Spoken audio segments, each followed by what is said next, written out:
Oh, so freaking hot. Would you say you try too hard? Maybe you keep bending over backwards for your coworkers. Maybe you keep compromising even when you know you shouldn't for your family's sake. I was like that my whole life.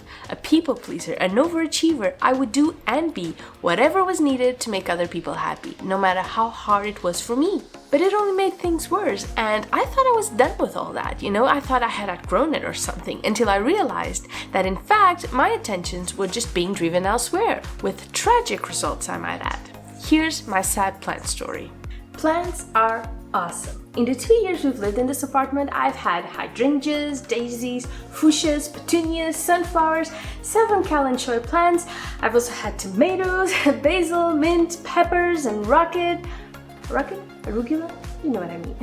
The important bit here being the word had, as in I had them, but I don't have them anymore because they all died. Every single one. Here's the thing, everyone who visits my house goes, wow, that's awesome, lots of sunlight, your plants must love it here.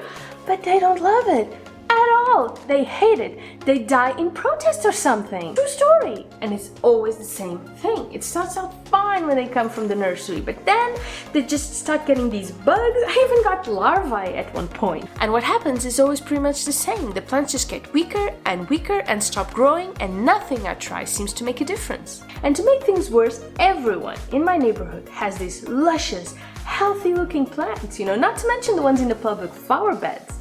Yeah, they look awesome too.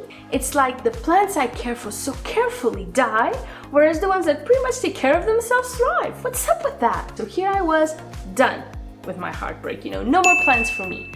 But my balcony just looked really sad. So I just cornered the nursery owner and told her my sad, tragic story and begged her for her help. And she just looked at me with this critical look on her face and said, "You are smothering them to death with so much care." God, I was so embarrassed. So according to her, there's a reason why the flowers that are left on their own do better than my pampered ones. Because mine are getting too much water, too much tampering with, too much everything. And her advice was just leave them alone. Water them more than thirsty and leave them be on their own. And that actually got me thinking, I'm a people pleaser in recovery, right?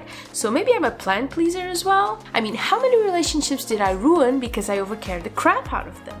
And the outcome is pretty similar too. I feel frustrated that all my efforts did more harm than good, and underappreciated, of course. I felt lacking because I couldn't fix it no matter how hard I tried. So yeah, from now on, for my plants as well as for my relationships, I'm just going to let them be, to grow on their own and appreciate them as they flourish.